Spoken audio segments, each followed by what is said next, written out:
There comes a moment in every empath's life that nobody warns you about, a moment so quiet that most people mistake it for peace when it is actually the exact opposite.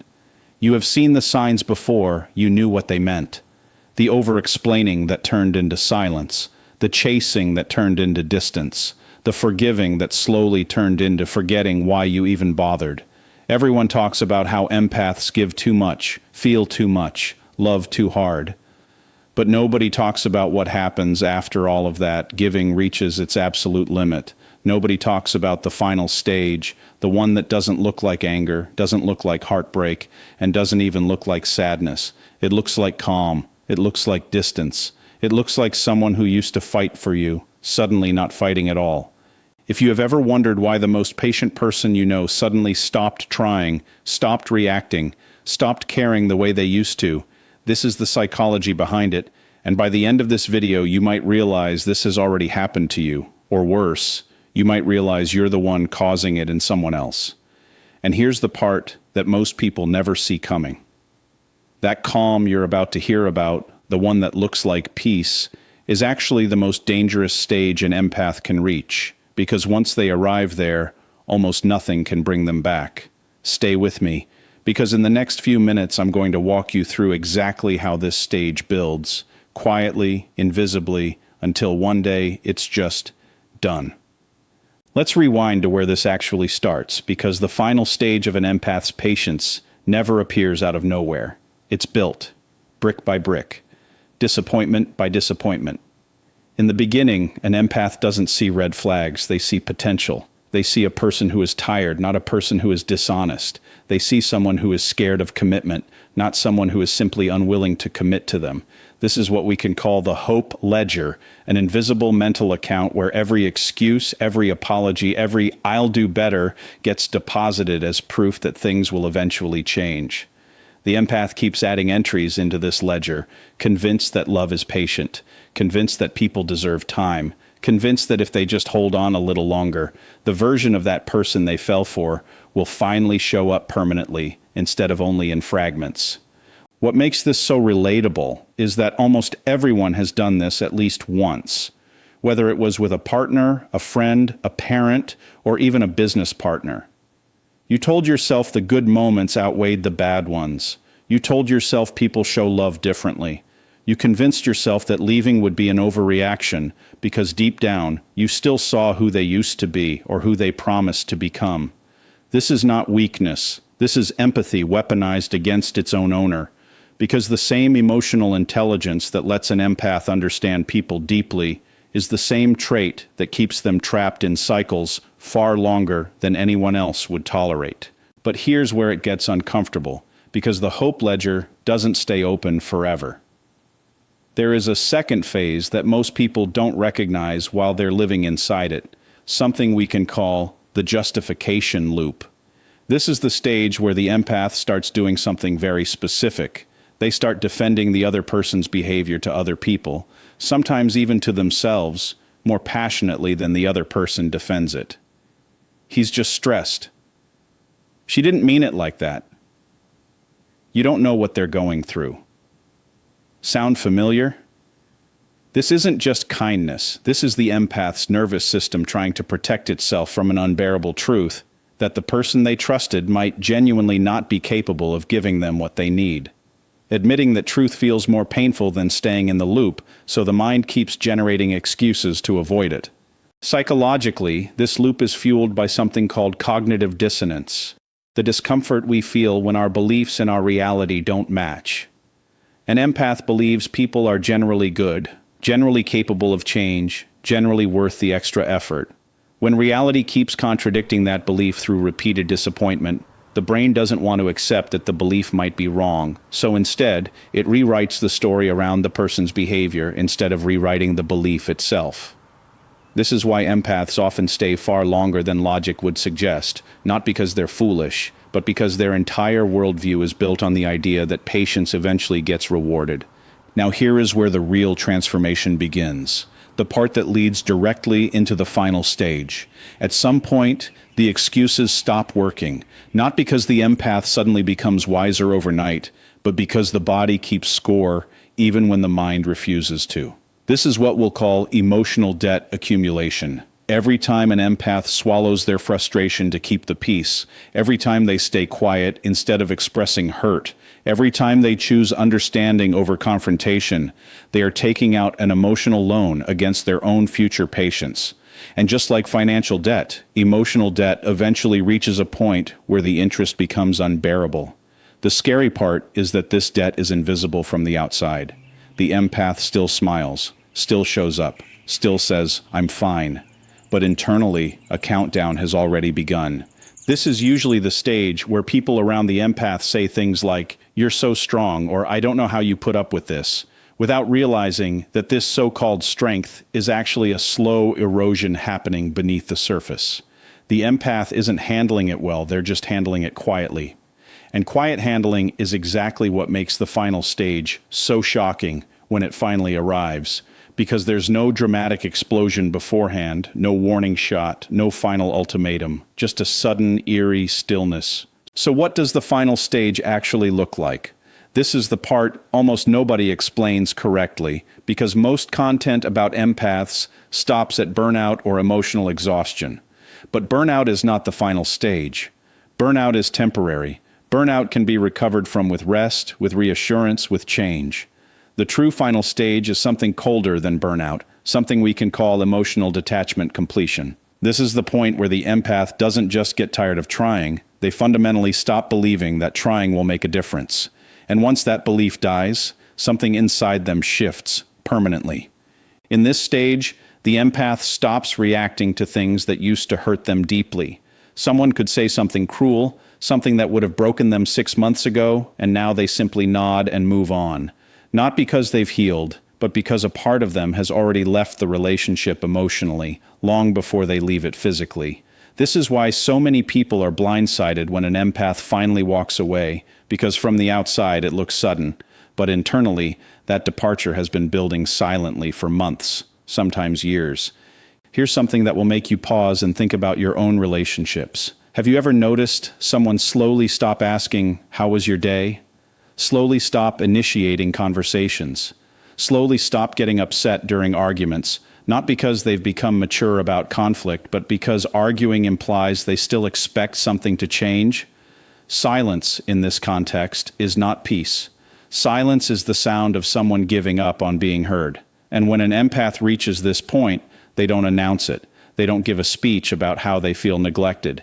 They simply redirect their energy elsewhere, into work, into other friendships, into themselves, because emotionally they've already accepted that this connection has reached its ceiling. What's fascinating from a psychological standpoint is that this final stage often gets mistaken for coldness or emotional unavailability by the very people who caused it. Partners, friends, or family members will say things like, "You've changed," or "You used to care so much. What happened to you?" without recognizing that what happened is a direct result of years of unreciprocated effort. The empath didn't become cold randomly. They became cold as a form of self-preservation, the same way skin calluses after repeated friction. It's not that they lost the capacity to feel deeply, it's that they've redirected that capacity away from a source that consistently caused pain. This is also the stage where empaths start setting boundaries that seem harsh to people who never respected their softness in the first place. Suddenly they're not available every time you call. Suddenly they don't drop everything to fix your problems. Suddenly your emotional crises don't create the same urgency in them that they used to. And ironically, this is usually the exact moment people start trying harder to win them back, not realizing that the empath's patience wasn't infinite. It was simply invisible until it ran out completely. Let's talk about why this matters so much, not just for empaths, but for everyone watching this. If you're someone who has an empath in your life, a partner, a friend, a family member, someone who has always been the one to check in first, apologize first, forgive first, understand that their patience is not a bottomless well, it has a floor. And once they hit that floor, no amount of apologies, promises, or grand gestures will refill it the way they used to. Because the trust required to refill it has already eroded past the point of easy repair. This isn't about punishment, it's about biology and psychology working together to protect someone from repeated harm. And if you're the empath watching this, recognizing yourself in every sentence so far, I want you to understand something important. Reaching this final stage does not make you broken. It does not make you cold, heartless, or incapable of love. It means your mind and body did exactly what they were designed to do: protect you from continued emotional depletion. The tragedy isn't that you stopped caring as much. The tragedy is that you had to reach this point in the first place, because the people around you mistook your patience for an unlimited resource instead of the gift it actually was. Now here's something that will genuinely surprise you, something most psychology content never mentions. The final stage isn't always permanent, but the path back is far more complicated than people assume. It's not just about the other person apologizing or changing their behavior. Once an empath's nervous system has learned that this specific relationship equals disappointment, even positive changes from the other person can feel suspicious rather than comforting. This is called an extinction burst in behavioral psychology, where old patterns sometimes intensify briefly before they either fade or return. And it's exactly why some empaths give one final chance, testing whether change is real, before either recommitting fully or detaching permanently and completely. This is also why timing becomes everything. Someone who realizes their mistakes while the other person is still in the hope ledger stage has a real chance at repair. But someone who realizes their mistakes after the empath has already entered, emotional detachment completion is often fighting a battle they've already lost, whether they realize it or not. The window for repair isn't closed because the empath is being stubborn. It's closed because trust operates like a muscle, and muscles that have been repeatedly strained without recovery eventually stop responding to further exertion. Think about your own life for a moment.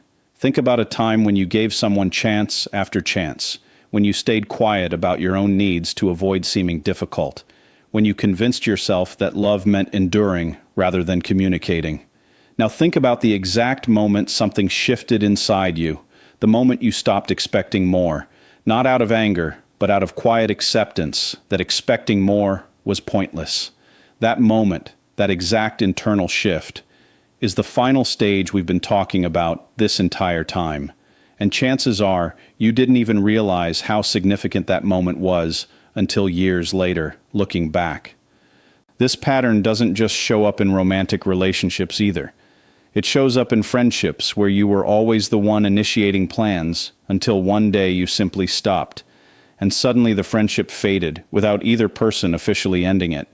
It shows up in family dynamics where you were always the peacemaker until you got tired of being the only one keeping the peace.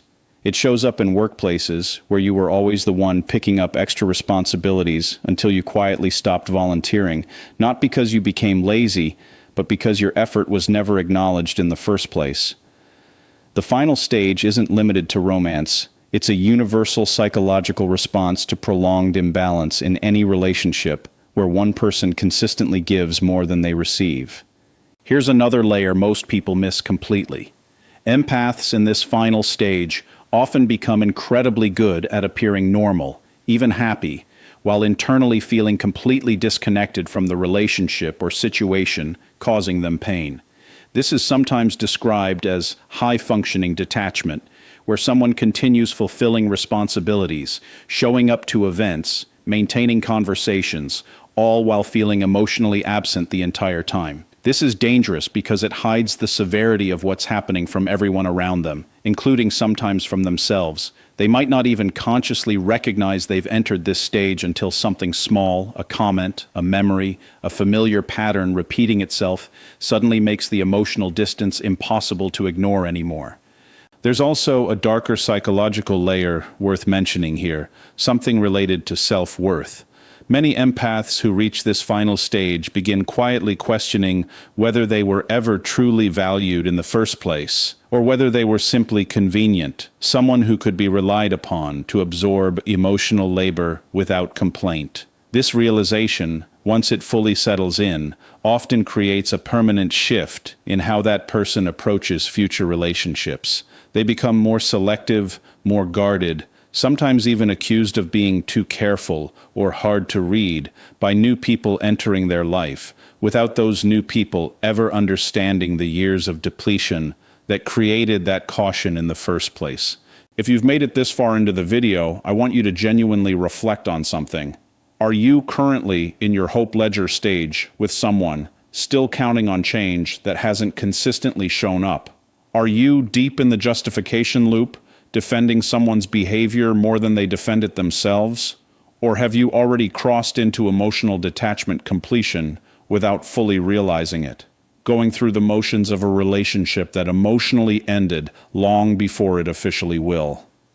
Recognizing which stage you're in isn't about assigning blame to yourself or to anyone else. It's about understanding your own patterns clearly enough to make intentional choices instead of unconscious ones. Because here's the truth that ties this entire psychological pattern together. Patience, real patience, is not the absence of a breaking point. It's simply a delay before that breaking point becomes visible to others. Every empath has a limit, even the ones who seem endlessly forgiving, endlessly understanding, endlessly available. The difference between empaths and everyone else isn't that they don't reach their limit. It's that their limit is buried under so many layers of empathy, hope, and self-sacrifice that by the time it finally surfaces, it doesn't look like an explosion. It looks like silence. It looks like distance. It looks like someone who simply stopped trying, not because they stopped caring entirely, but because they finally started caring about themselves just as much as they cared about everyone else. And maybe that's the most important shift of all. Not that empaths become cold or unfeeling in this final stage, but that they finally redirect a fraction of that deep, overwhelming empathy back toward themselves, sometimes for the very first time in their lives. That's not a tragedy. In many ways, that's the beginning of healing, even if it doesn't feel that way to the people left wondering what happened to the person who used to give them everything. So here's my question for you, and I genuinely want you to answer this in the comments below. Have you ever reached this final stage with someone, that quiet, invisible point where you simply stop trying without any dramatic explosion, without any final argument, just silence? And if so, do you think you'll ever go back, or is that door permanently closed? Let me know exactly what happened, because your story might be exactly what someone else watching this needs to hear right now.